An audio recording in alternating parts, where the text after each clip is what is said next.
Hey guys, Jordan from Team Neg9 here, coming at you with another video. It's an update, Banlist discussion, in general kind of thing. I'm not exactly sure what to title this video, but it'll be up once you see it. But I think we're going to go over some updates really quick before we jump into this Banlist discussion.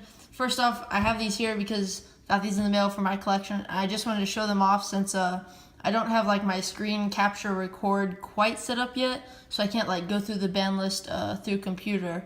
So I am trying to get that set up for future videos, but for right now we have these beautiful WP11 and Bandai card right here. But yeah, please deal with that, thank you. And so for an update, I wanted to talk about maybe a potential schedule for uploads. Right now I'm thinking of 2 to 3 uploads a week. They could either be discussions, market watch, and I want to kind of talk about that in one sec, and a deck profile or a couple other things that I'm kind of thinking of along discussion topics. But I want to talk about market watch. I wanted to see your guys' thoughts on that because like I know like a couple really bigger YouTubers like House of Champs, whatever, does market watch, and I'd probably kind of hop on that because I'm not the greatest. I am trying to learn because I am trying to do a bit more selling throughout the Yu-Gi-Oh community. So I'm trying to learn a bit about that and how to track my own cards and things. So yeah, if you guys want to see that, please leave a comment down below because I am very interested in your guys' thoughts on that. But most likely it'll be discussions right now. I am planning on going to YCS Denver at the moment. I think that's the plan so far. But I should be there if you guys want to come up and say hi. But yeah, just let me know on Market Watch. And for the deck profiles, I don't have that big of a card pool right now because I'm trying to build more of a collection. And I kind of want to save my deck if I can pick it all, but I still need a few cards. If I have my deck for YCS Denver, I want to save it for either if I score well at the event, do well at the event, after the event, whatever it might be. But I just wanted to give you guys a heads up on that for right now. So it'll more be discussion or market watch for the 2 a week. I am going to throw some other things in there. I'm not quite sure yet, but if you guys have any ideas on like if you want me to do bigger updates, things like that, just let me know. And now, here is the cool part. We get into the ban list, ladies and gentlemen. And I'm not going to talk about all. I'm just going to talk about a couple discussions because some of it's self-explanatory to a lot of people. But I did want to talk about Maxi and a couple other cards, but Maxi first. So I was on Zodiac Duelist. It's a Facebook group if you guys don't know.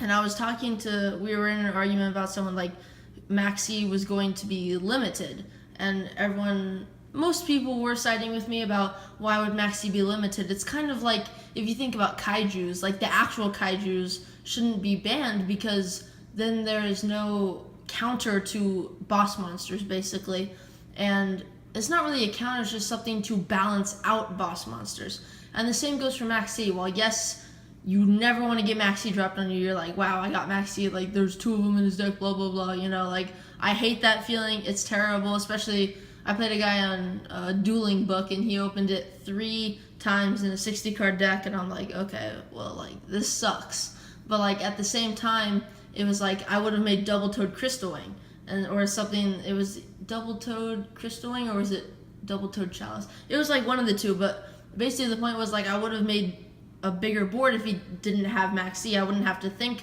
I would just make Double Toed whatever, you know, right? And it's not like I don't have to think. It's more like it doesn't make me rethink my plays in a way where should I just like activate Instant Fusion or should I just go for like this Seraphinite double normal, blah, blah, blah. Like what gives me the best outcome for the least amount of special summons, things like that.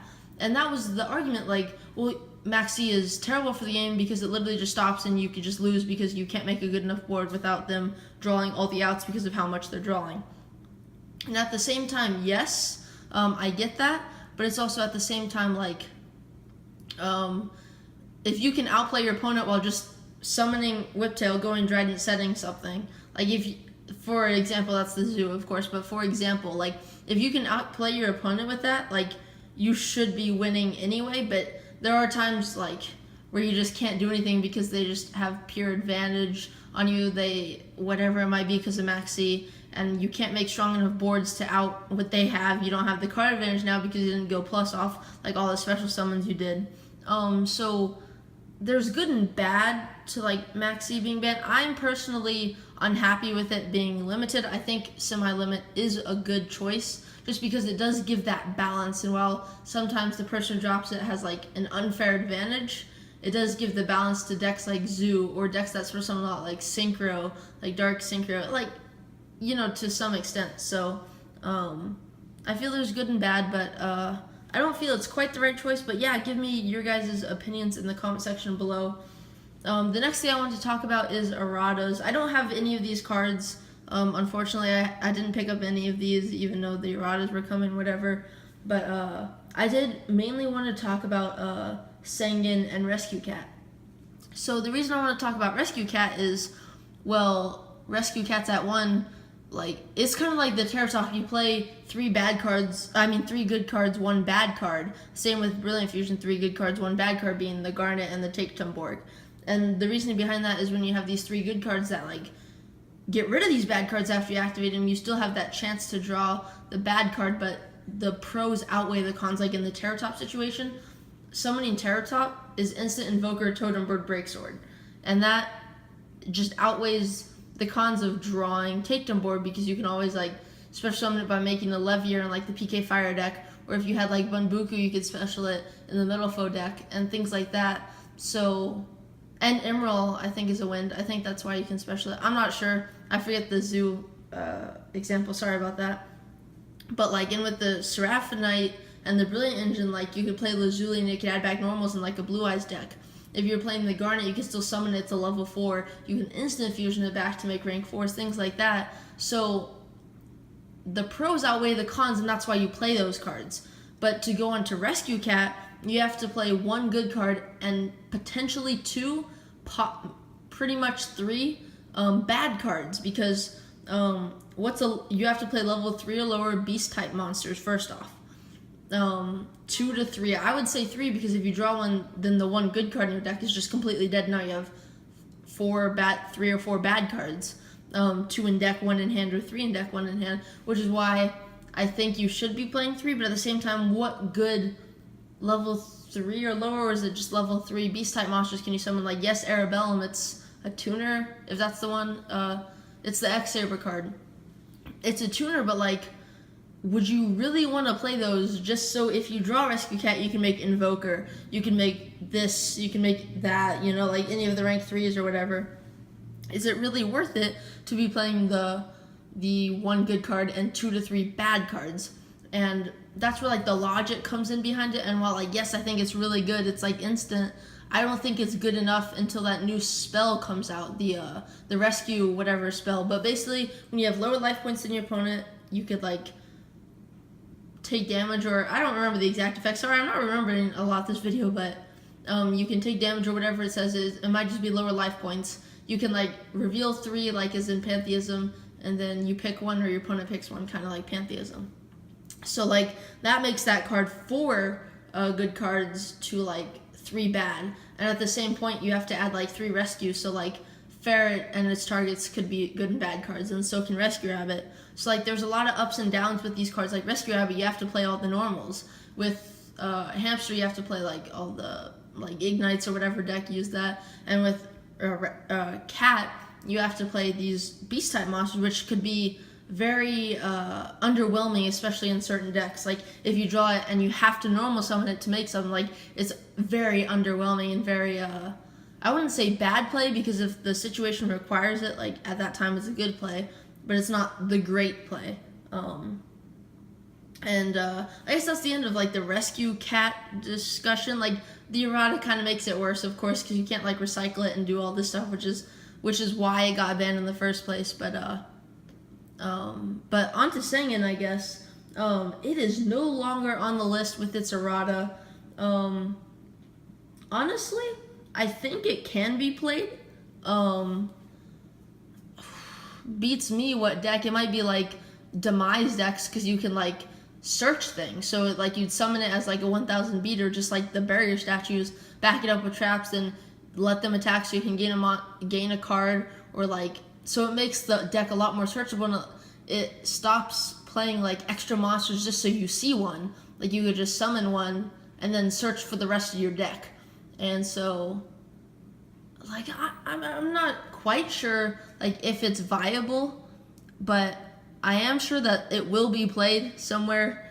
I'm not saying just in the casual scene. It might pop up in the competitive scene at like a YCS. Like since Denver is like April 8th and 9th, like the list will be in effect. So I don't doubt we'll see some cool ideas with that, with Rescue Cat, with all these erratas. Like I feel like there's going to be so much more innovation in this format, even with Zoo being hit. That's something I'll get onto in just a sec, but even with Zoo being quote unquote hit Rat to 2, I think there's going to be a lot more innovation in this format because all the errated cards come from like different formats, different backgrounds during the time period. So like Brianna came from a different time than Sangan, and so like mashing those together, mixing them up creates a lot of innovation.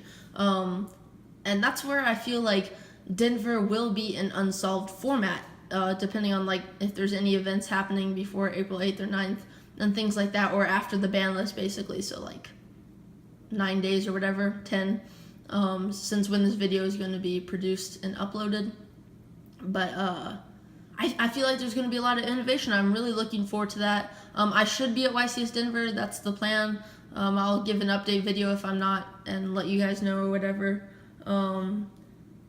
And okay, so this is the big part, is Zodiac Rat Pier, or yeah, Zodiac Rat Pier, I forget its OCG name, is now semi-limited. And I got into an argument about this on a different Facebook group too, talking about like, well, it's not dead, is it, right? Well, I think to some extent it is, because people are like, well, the new combo is Summon Rat, and then overlay Borbo, the rare, and then like summon another rat, and then like Broad Bull into Fusion, and then summon like another Xyz on top of the rat, then go into Norden to summon Emerald. So basically what I'm trying to say is one rat pier turns into just an Emerald, because you'll summon the Borbo and then detach to summon rat, and then Broad Bull into detaching the Borbo. So now you have Broad Bull, Rat Pier on field, and then search the Lunalite dude, and then discard it for Fusion, and then on the Rat Pier that was summoned by Borbo, you just put like any of the Zodiac Xyz and use this effect if it's Borbo, Broad Bull, or whatever, and then use them for Fusion substitute to make Norden, and then Norden gets back Rat Pier or whatever and summons Emerald. And so like now at this point they're like, well, it's not dead, you can make one Emerald, and if you have Barrage or Terror Top, you can do more. But like that's the situations where like with just a rat you could create so much more, but now you have to have a Barrage or Terror Top to like even create a board besides Emerald, which I don't know why you just want to make Emerald. It's only a +2 with Emerald and the rat because it's Fusion substitute Emerald, so it's not like as good as it was last format. By no means do I think it's dead, but by a lot of means I think it is very hindered. It is now more quote-unquote balanced. I don't want to use that term because it might be like underwhelming now, but at the same time they still have 3 Barrage, 3 Terror Top, 3 Tent Key, and so by no means do I think the deck is dead, but I guess it's more balanced. But it does have a lot of searchability, it has a lot of special summon ability, and now that Maxi's at 1, it will probably still see a lot of play. Don't get me wrong, but that's what I'm guessing. And then I guess that's really all I have to talk about in this video, but I do want your guys' opinions in the comment section below. Do you want me to do discussions, market watches, deck profiles, or anything that you guys would recommend? Let me know. I'm going to try to start pushing a lot of content out. I was gone for a while because I did have the flu and strep throat, so that was no bueno, but yeah, just let me know in the comment section below, and this is Jordan from Team Neg9 signing out.